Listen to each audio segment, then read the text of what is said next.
500,000 in seconds. Is Jungkook stronger than the Ticketmaster system? What happens when a virtual line of more than 500,000 people collapses into zero in the blink of an eye? Was it a technical illusion, a broken system, or a warning sign that pop culture has entered a new era where one name alone can overpower global ticketing infrastructure? This is the question exploding across social media timelines, entertainment newsrooms, and fan communities worldwide after a viral simulation video showed a Ticketmaster-style queue plunging from over 500,000 to sold out in mere seconds.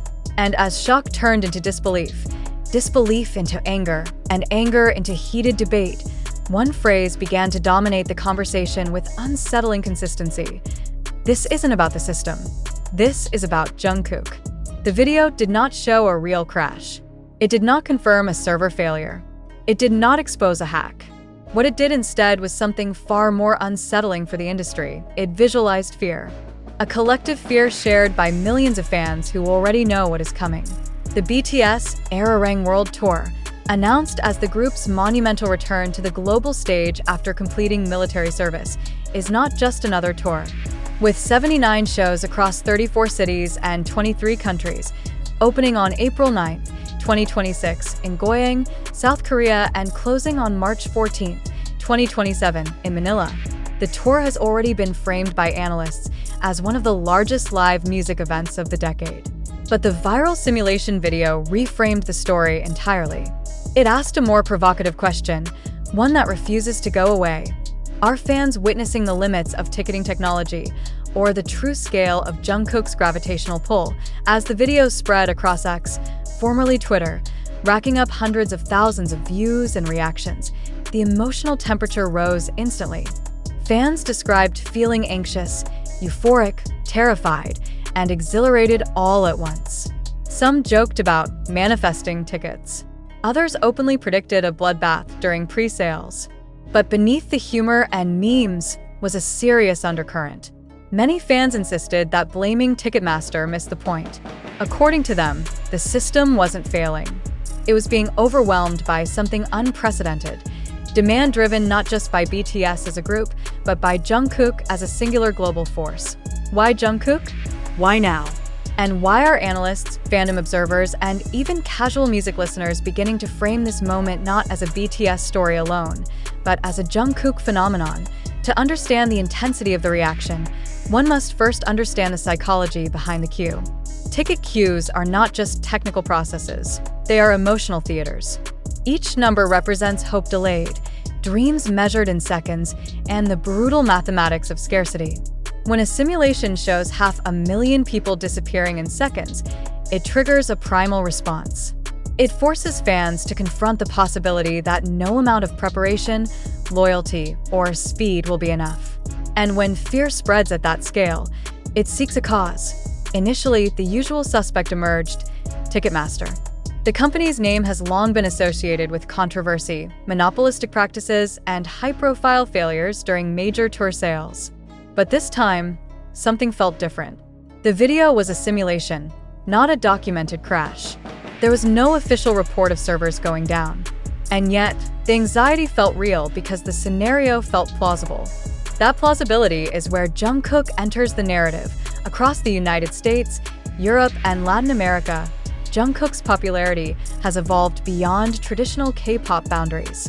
Analysts point out that his audience includes fans of mainstream pop, R&B listeners drawn to his vocal tone, hip-hop audiences who respect his collaborations and performance style, and casual listeners who may not identify as ARMY at all.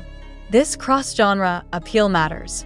It expands the ticket-buying population far beyond the expected base. It means that when BTS announces a tour, the demand is no longer limited to fandom insiders. It becomes a mainstream cultural event. The album Arirang, which the tour supports, only intensified this effect. Debuting directly at #1 on the Spotify Countdown chart, the album marked a historic first and reinforced the narrative that BTS's return was not a nostalgic victory lap, but a competitive re-entry at the top of the global music hierarchy. For Jungkook, whose solo popularity had already surged during the group's hiatus, the album functioned like a catalyst.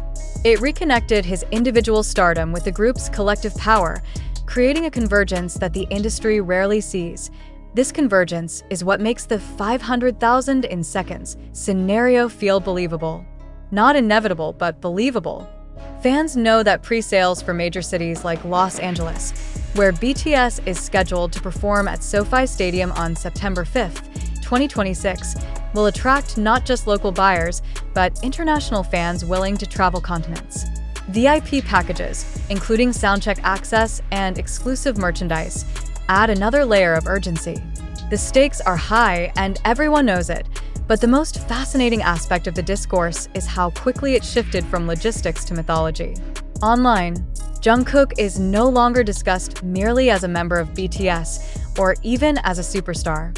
He is framed as a force, a trigger, a variable that destabilizes systems designed for mass consumption.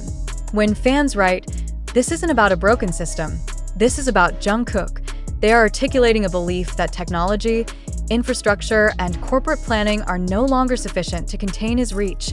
I ask that belief exaggerated. Perhaps. But it is not irrational. Historically, moments like this have marked turning points in the entertainment industry. When demand consistently outpaces supply at this scale, it forces uncomfortable questions. Are stadium capacities outdated? Are ticketing models obsolete? Are pre-sales, queues, and lotteries fundamentally flawed in an era of hyperglobal fandoms? And most importantly, are artists like Jungkook revealing cracks in an industry that was never designed for truly borderless stardom? The viral simulation video acted as a spark because it visualized these questions in a single, terrifying image. A number falling too fast to comprehend. A system appearing helpless.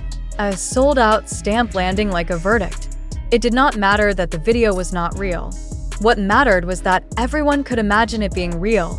Emotionally, this moment taps into something deeper than fandom rivalry or ticket anxiety.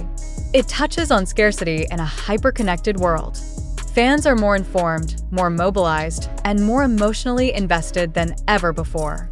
Social platforms allow anticipation to snowball into collective hysteria.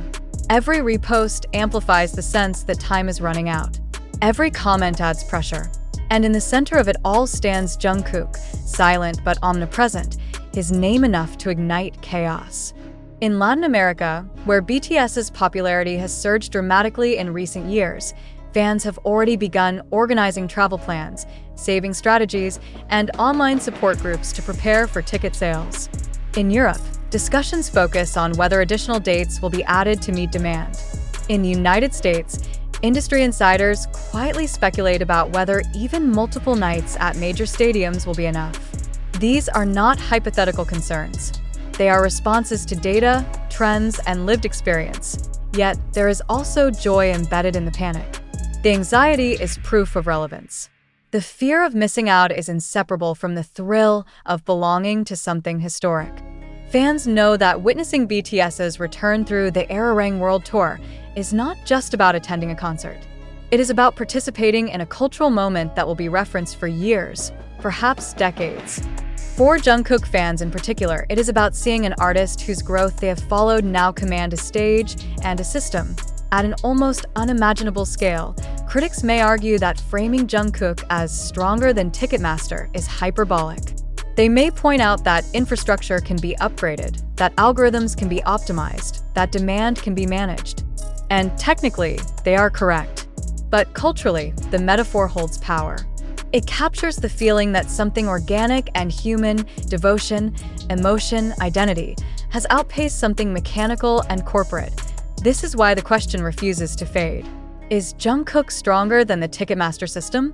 Not in a literal sense, but in influence, in mobilization, in emotional gravity. The answer begins to feel uncomfortably close to why ES.AS pre-sale dates approach, particularly the January 23, 2026 ticket release for major venues. The anxiety will only intensify. Fans in Indonesia, hoping for Jakarta to appear on the Asian leg of the tour, are already bracing themselves for what they call the real war. Official guidance urges fans to prepare accounts, verify payment methods, and stay informed through platforms like Weverse and Big Hit Music's official site. But preparation offers only limited comfort when facing numbers like 500,000. The simulation video may fade from timelines, but the image it planted will linger. Every refresh button clicked during pre-sales will echo that falling number. Every loading screen will feel heavier. And every sold-out notice will reignite the debate that in the end, this story is not just about tickets. It is about scale. About what happens when global fandoms collide with finite systems. About how one artist's reach can redefine expectations. And about a simple, haunting question that continues to ripple through the digital crowd. If 500,000 can disappear in seconds, what chance does anyone really have? And what does that say about the power of Jungkook in 2026? The question lingers because it refuses to settle into a neat conclusion, and perhaps that is exactly why it has become so powerful. As the countdown to ticket sales continues, the industry itself appears to be watching alongside the fans, quietly measuring, recalculating, and in some cases bracing for impact. What the viral simulation exposed was not a technical flaw, but a psychological truth. The fear is real because the demand is real, and at the center of that demand stands Jungkook, no longer framed only as a member of BTS, but as a catalyst capable of accelerating global behavior in seconds. Behind closed doors, conversations within entertainment circles have reportedly shifted tone. Instead of asking whether the BTS Arirang World Tour will sell out, the question has become how fast, how widely, and with what aftershocks. When an artist commands attention across genres, languages, and continents, the traditional models of forecasting begin to look dangerously outdated. Jungkook's appeal does not follow the old rules of market segmentation. He is streamed by teenagers discovering K-pop for the first time, by longtime ARMY who have aged alongside BTS, by R&B fans drawn to vocal texture, and by pop listeners who may not even realize they are crossing into K-pop territory. Each of these groups represents a separate stream of demand, converging on the same limited supply. This convergence is what makes the phrase, "stronger than the system," resonate so deeply. Ticketing platforms like Ticketmaster were designed for mass demand, but not for this kind of emotional synchronization. Millions of people wanting the same thing at the same moment, driven not just by entertainment value, but by identity, loyalty, and history. Jungkook's presence intensifies that synchronization.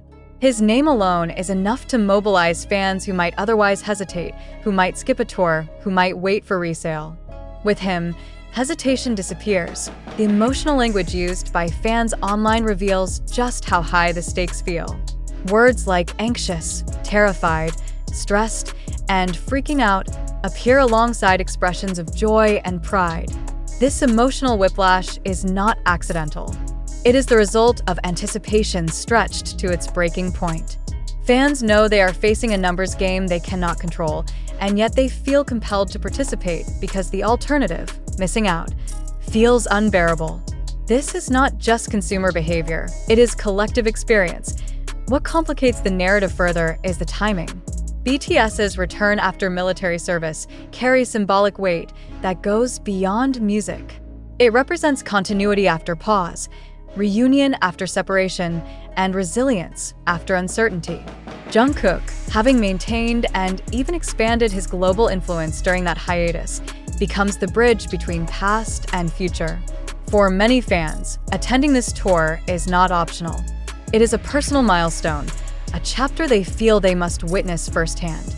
That sense of necessity fuels demand in ways no algorithm can easily predict. The viral video's imagery of a passport stamp reading, BTS, Arirang, World Tour, added another layer of symbolism. It subtly framed the act of getting a ticket as a journey, a border crossing into a shared global moment. For international fans, this metaphor is literal. They are preparing to travel, to invest time and money, to rearrange their lives around a few hours in a stadium. Jungkook's influence turns concerts into destinations, and destinations into battlegrounds in the United States, where ticketing controversies have already drawn political and regulatory attention in recent years. The prospect of another massive onslaught raises uncomfortable questions. Can existing systems handle a fandom that behaves more like a global movement than a consumer base? And if not, who bears responsibility when frustration erupts? Fans are already signaling that they are unwilling to accept technical excuses. The narrative forming online is clear. If tickets vanish instantly, it will not be blamed on bots or servers alone. It will be framed as proof of Jungkook's unmatched pull.